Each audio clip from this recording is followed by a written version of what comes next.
Howdy. Thank you to those who enjoyed / put up with my special review of Generations Hoist, and also to those who responded to my second Battle of the Bots poll. Stay tuned for round 3. Reveal the Shield Perceptor, like any universe or Generations styled figure, updates a classic character. So instead of a microscope, we get this half-track SUV. Makes sense to me. No, I mean it. With the treads and fog lights, it's clearly built for exploration and field research. Very fitting for a scientist. It's partially based on the artwork of animated Perceptor, though the treads, on top of what I've just said, also homage the G1 toy. See, the original Perceptor also had a tank mode, which could accommodate one of Takara's Microman figures.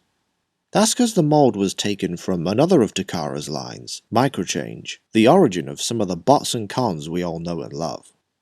And if this deco seems familiar, it was used for the 2005 eHobby exclusive Magnificus, a concept they'd revisit for Generations. Good luck finding those cheap. While done in Perceptor's traditional colours, the vehicle mode hides most of that, and comes off as somewhat bland as a result. Not that half-tracks are known for their vibrancy. I guess I should mention the license plate. Word of mouth says this hints at the date of birth of the daughter of Hasbro product design manager Bill Rawley. It's not confirmed, and at this point, we may never know. The fog lights transform into his microscope, or probe, or cannon, or well, whatever it is. It's meant for robot mode, but works just fine here.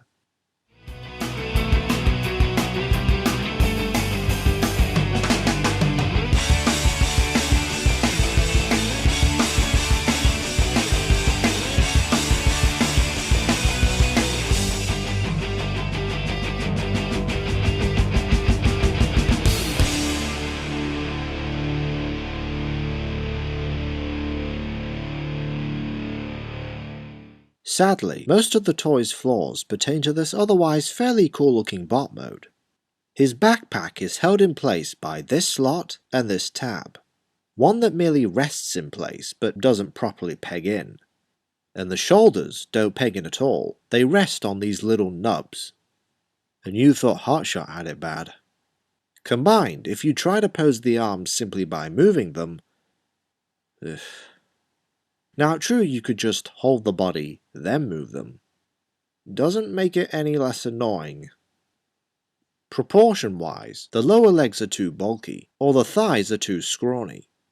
Either way, it's just weird. Though oddly reminiscent of that Classics Legends Perceptor they did almost a decade ago. Even so, this is still a nice representation of Perceptor. In addition to the deco, there are the chrome dials on his forearms. The chest opens up, granting access to his rub sign or shield. Wonder whose side he's on. The microscope probe cannon ends up on his shoulder, only this one has a flip-out targeting reticle. Getting a lot of these recently. And finally, the head. Clearly inspired by the cartoon, albeit with a strange expression on his face. And once you get past the lack of stability, his articulation, for the most part, is pretty good. Only the waist is immobile. A few things to note here. While this figure comes with no accessories, this can actually wield G1 Perceptor's weapons. That can't be a coincidence, right? Second, fans have come up with their own microscope modes for this guy, like this one from Cybertron.com. Others seem to have been kit-bashed in order to work. Finally, Hasbro said that this mold would be redecoed into Reflector, either for retail or as a BotCon troop building set.